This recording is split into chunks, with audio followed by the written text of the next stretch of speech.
Hello everybody and welcome. It is me, Hal the Gal, here at our art making table, and I wanted to run through a gouache demo with you. So in the May Art Snacks Plus box, these are all the things we got. I am guessing before this video I put up the unboxing video, so you'll see all the tools we're working with: the eraser, the pencil, the dagger brush, gouache, and of course our art snack and our sticker that will go on my sketchbook as soon as we finish today's challenge. So off camera, I already sketched our happy little fish here, and I'm just gonna start painting with you guys. I guess I could have done this live, but we didn't. And you hear my squeaky chair, you're welcome. So what we're gonna mix our paint on is this Gray Matters paper palette. As you may know, if you've watched any of my other videos, I'm usually working with paper plates, but we're gonna try this. I love its glossy surface. We're gonna mix on there. And I did ahead of time already play with these, so I wanted to show you. This was my last palette from all the mixing, and I was playing with what gouache is great for, and what a lot of art schools use it for is playing with color theory. So we went from our permanent rose straight up out of the tube, and our white gouache as well on this end, and I just kind of, diluted it as we went to see what range of colors we could get with just those two paint shades.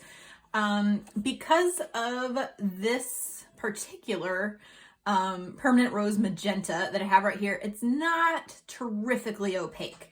I'm usually working with a different brand. This is my first trying the talens, and even it's just the colors differ. Even other brands you might use, the paint may not be super opaque. When I did add the white, it got a little thicker, but we'll play with it, see what happens. Also, of course, the beauty of gouache is if you use a lot of water, it's just like a watercolor, so you can get just lots of washes with it as well.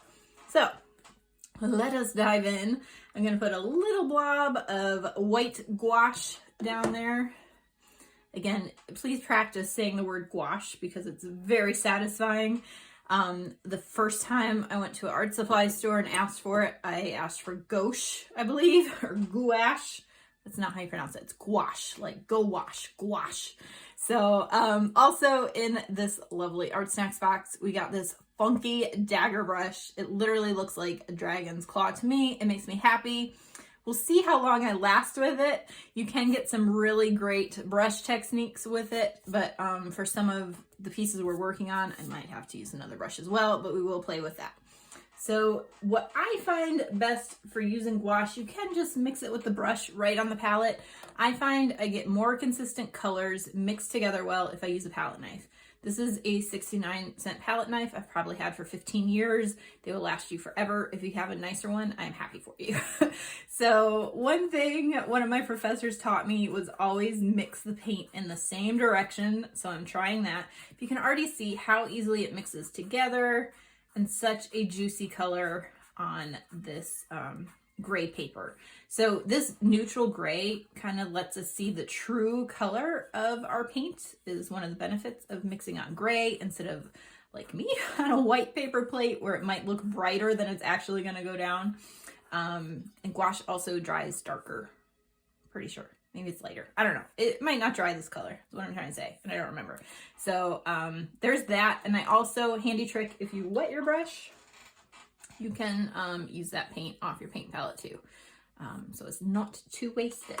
So one of the trickiest things that people love or hate about gouache is getting the right consistency. So it's really a matter of playing with, and I'm just gonna edge out around our fish first as we play with these colors. Getting the right consistency, the amount of water on your brush versus the amount of paint. So you kind of just have to play with it and learn for yourself what the right, so you can see this dagger brush already. You can get some funky brush techniques in there, which I kind of like, but I'm also a kind of, I don't want to say control freak, but it's possible.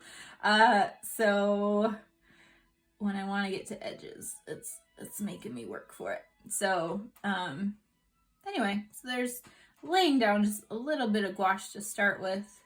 I might stop talking here in a minute and just start painting, but I will try to commentate as we go along. So again, it's how much paint's on your brush, how much water is in there, and it also depends on the pigments they use to make your paint, whether it's perfectly opaque or not. So I actually wasn't planning on doing this in the background, but it's kind of satisfying. So we're gonna roll with it as we go. So again, I just laid down this little fish doodle with the graphite pencil that came in our artsnacks box. It's a General Pencil Company, Kimberly 2B, really love it. And I'm working on, I should have showed you that before my paint was wet. It's a hot press watercolor pad. And this is the Tombow Dust Catch Eraser, which is fantastic. Picks up that pencil really well, doesn't even leave scratch marks. And again, this hot press, the difference between hot press and cold press watercolor paper. Hot press is like you ironed it with a hot iron. So it's super smooth. A lot of gouache artists use it to build up nice flat color. When I do opaque gouache paintings, I'm absolutely using a hot press illustration board typically. When I use gouache more like a watercolor, I'm on a cold press watercolor paper that has some texture to it. So the cold press is has not been hot ironed, so it has ruffles and ridges in it that takes your paint to a different place than if you just had a smooth surface like you ironed your shirt with a hot iron. So hopefully that helps. Yes, hot press means it's been ironed, more or less, you know, metaphor. And cold press is gonna have the bubbles like you didn't iron it, because I don't iron my clothes. Anyway, hopefully it'll help you tell the difference. So you can see it's not perfectly opaque, but I also have a lot of water on my brush, so I can get nice long brush strokes with this fun little dagger brush we've got. So you can do edges if I were more skilled at this, and if my camera wasn't at a weird angle to demo for you guys. But yeah, so, and again, dagger brush is fun. I watched a few YouTube videos. A lot of people use them for flower petals with watercolor, so you can kind of soup into each other. But yeah, we'll paint our little fishy here. So again, well, it's kind of cool. So I didn't pick up more paint that time, and so I'm just kind of using mostly water and a little bit of pigment that's still on my brush to get that fanned out. So again, there I just added more water than paint.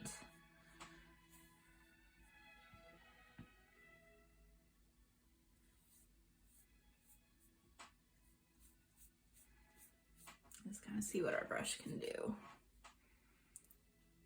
So the other thing to watch out for are gouache puddles. You don't want it if it's too thick, particularly if you're using it. I just broke one up there, so I'm mentioning it.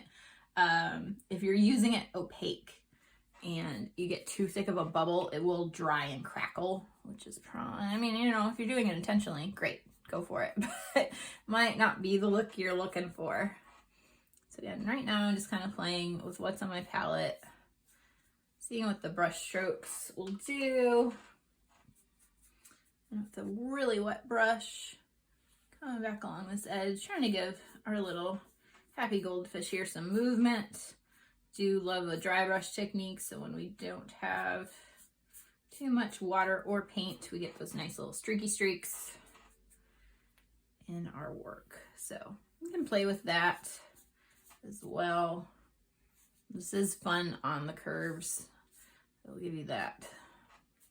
So we'll kind of leave it nice and messy like that. Now I'm going to switch brushes to work on our fish. The other thing to remember when working with gouache, which is a watercolor, so gouache or watercolor, if you paint along next to it, it's going to bleed. So let's work on her eyeball right now. And for these little details right here, I may move my pencil and eraser out of the way. I may just mix with my brush to get some different colors. I obviously got my paint dirty with the white when I put my palette brush in there, but we will work with it. So there's just a tiny bit of white in there right now. But as this is going to be one of our darkest darks, I'm going to do our pupil. And the other cool thing about gouache too, by all means, do a test patch so you know, but you can go on top of it. Sometimes I'll use colored pencil on top for some color variety or add some shadows. You can use graphite on top of it, etc.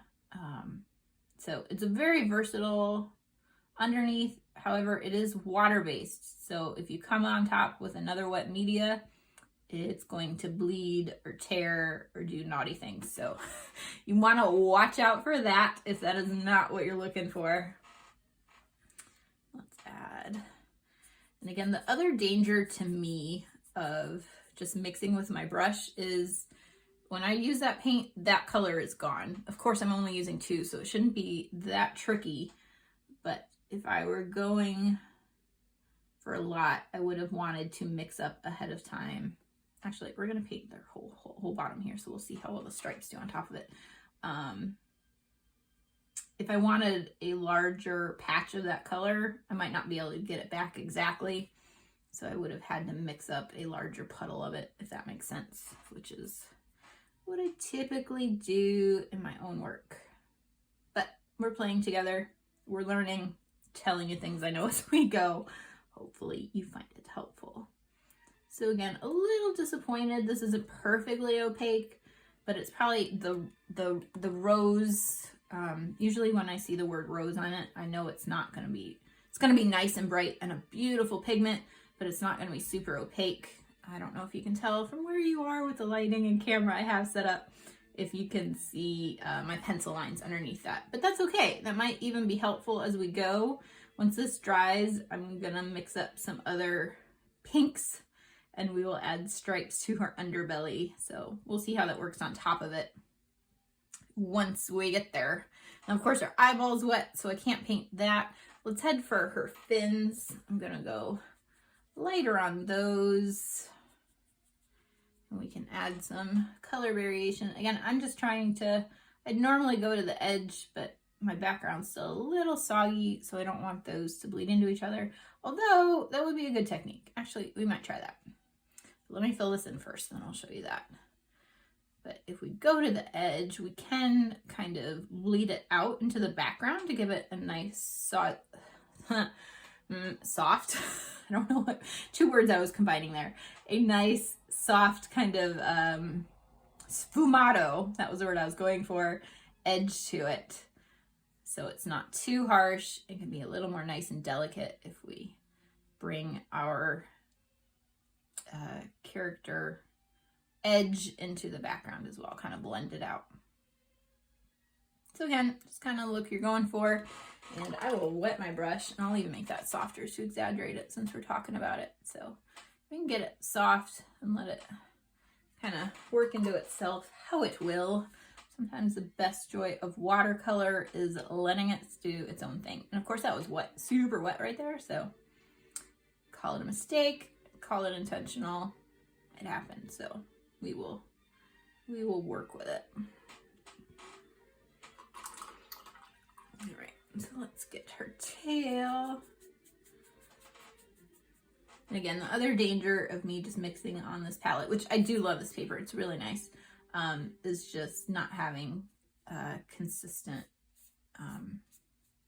colors, because I only have so much paint that gets sucked into my brush. But we'll work with it. And when we come back opaque, when this is dry, maybe we can do some solid stripes on top of our underneath wash.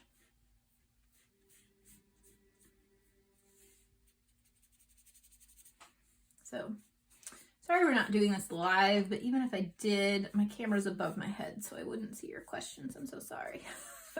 Hopefully this is helpful. Gouache is the medium I use 90% of the time.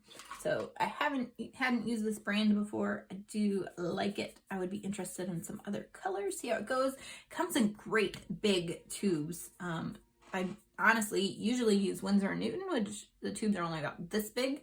So I'm curious price point wise. Guessing this is a little more value friendly, which is pretty cool. But Winsor & Newton is a great brand that I use the most. I've also tried Holbein, which I say local, but it's still a 2.5 hour drive from my house. The only store in my state that I found that carries a decent gouache is in Columbia, which is about 2+ hours away from me, and they carry Holbein gouache. So I've tried a couple colors of those, very happy with them. And I've tried M. Graham gouache, and they're more like watercolor. They're very earthy. They have a honey mixer in it. I don't remember the word, but it's not opaque. It's a beautiful paint, but it's just a different earthy technique than your solid, like Winsor & Newton designers gouache colors, if you will, that are kind of look like Pantone chips when you're done. They're so solid.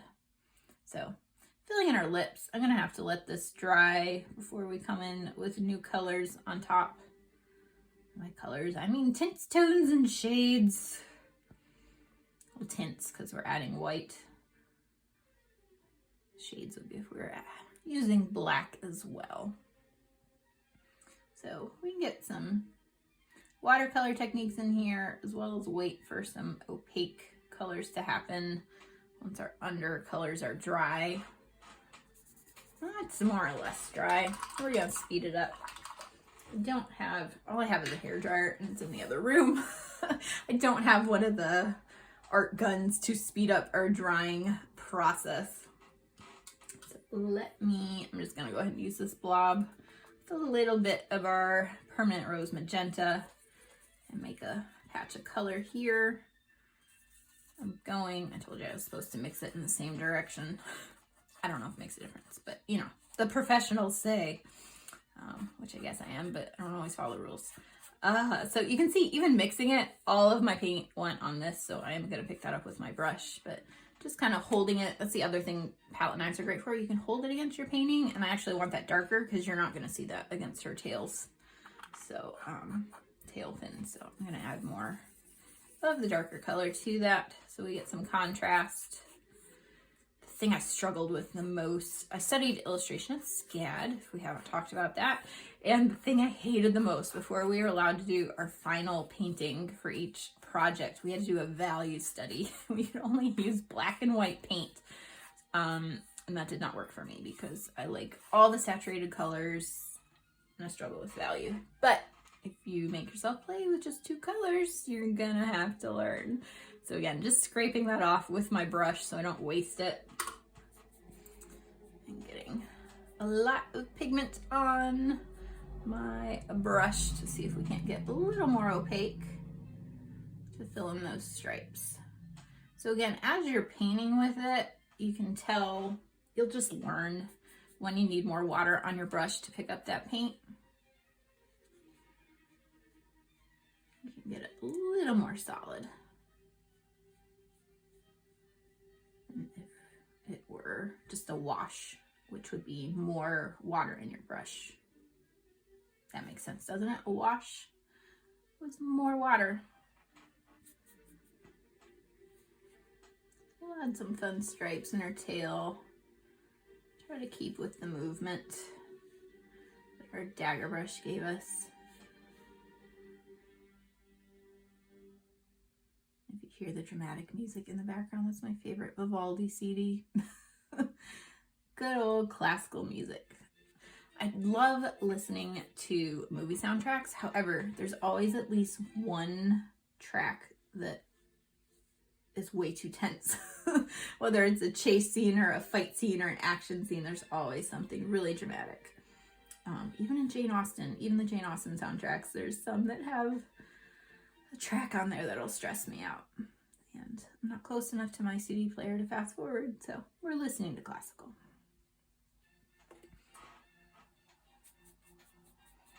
So this is going pretty well, I think. We can change up our tail stripes here. Not aiming for perfect because it's art and all art is practice. But I do want to show you what gouache can do. And again, it'll be easier once some of this dries. We can come back on top of it. So since so many things are wet right now, I don't think there's that much I'm gonna play with for you with commentary.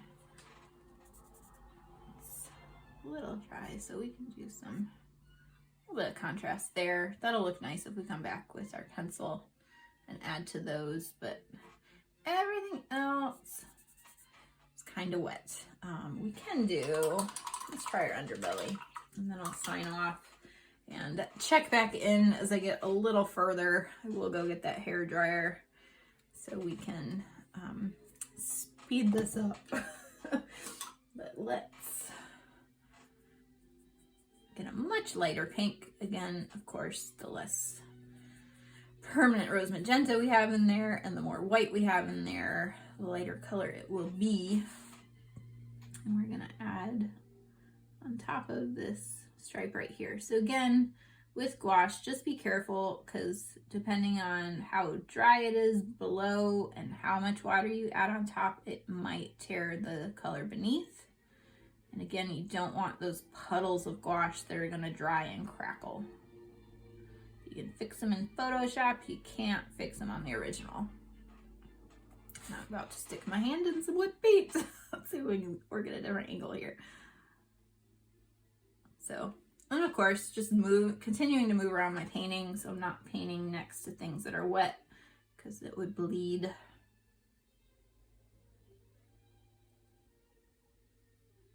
And again, we can see if that has enough contrast for you or not. Our next stripe will probably be even lighter. More white in it. That didn't mix up enough, so we gotta just kind of guess it, what tint of pink that was.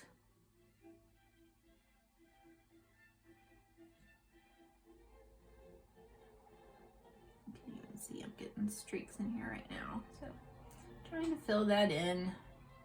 It's a learning curve every time.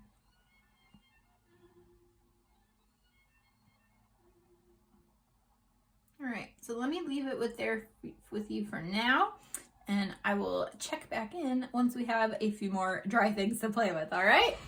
All right. Okay, I am back. I spent another 45 minutes, maybe an hour, just adding a few more details, and we're mostly dry. I did a few no-nos that still haven't dried, even with my hair dryer, as far as nice thick bubbles of paint that'll probably crackle. So this painting is not archival, but we're playing with it, guys, so hooray. So wanted you to tune back in as we add just a few final details. I am gonna come back with that pencil for some of our outlines, but I thought I would hang out with you just for a few little textural details. So just gonna add maybe a few scales to her skin. It's mostly, I didn't clean my water either because it's not the kind of girl I am, but pretty much just white off my palette from as I've been working. And you can also kind of, as we've worked and played, you can see where I lost some edges. So I might come back here. Again, we're gonna use pencil for some outlines, especially for eyelashes. But where I've lost her to the background, probably just want to add a little bit of contrast. So a little bit of dry brush there with my mostly just plain out white paint. So again, depending on the, that's pretty, brand of gouache you use, a titanium white is usually going to be your most opaque and helpful if you're looking for details like that. So I think we're doing pretty good. I did lose this lip here trying to make it dark, but otherwise I think that's about the amount of detail I want to do. Maybe we'll give her that full fin back. So So there's that. And again, I wish you guys were here to ask me questions. But gonna use, again, just that Kimberly drawing pencil. And let's rotate this a little bit just to kind of, again, where my paint is dry, this pencil is going on there great. So I'm gonna give her a little bit of eyeliner. And it's only because I do love this pencil, but it was only because it was in the box that I'm using a pencil for this step. So it can be my Art Snacks challenge, only using the materials provided in this month's box. I would probably normally do this with ink because I love a big, fat India ink, black, cartoony outline, but this looks pretty good. So again, where my paint's dry, I can get that nice crisp outline on top of the gouache. I'm really impressed, actually. The Art Snacks team must have practiced this before they put these supplies in this month's box, because I have never had a pencil go over gouache this well. Oh, and while it's mostly dry, I can show you too, again, this is hot press watercolor paper, Bockingford, St. Cuthberts Mill. I haven't used this brand before. I use a lot of Strathmore illustration board and Arches watercolor paper. So I'm happy to discover another great brand for painting on. I will have to look them up and see what their cold press watercolor paper is like. This did great for this little experiment with our gouache. You can see getting impatient, so I'm getting looser with our outlines, but on her fins, I think it's gonna work pretty well in our favor to keep those nice and flowy and graceful. So thanks for joining me for this month's Art Snacks challenge. I hope that was helpful. Of course, feel free to leave any questions in the comments and I will do my best to answer you as I can in another comment. So stay safe out there. Enjoy your Art Snacks supplies. Of course, if you're new to Art Snacks, you can use my coupon code HALLY10 to save on your first month's box, or just make a purchase in the Art Snacks shop at artsnacks.co. So this was fun. I like our little fishy gal here. And I'm gonna sharpen my pencil, finish a few more little details, although I think we might be there. We might be there. Shall we call that done? I like her. So let me sign her. I'll sign her in the back of her fin right there.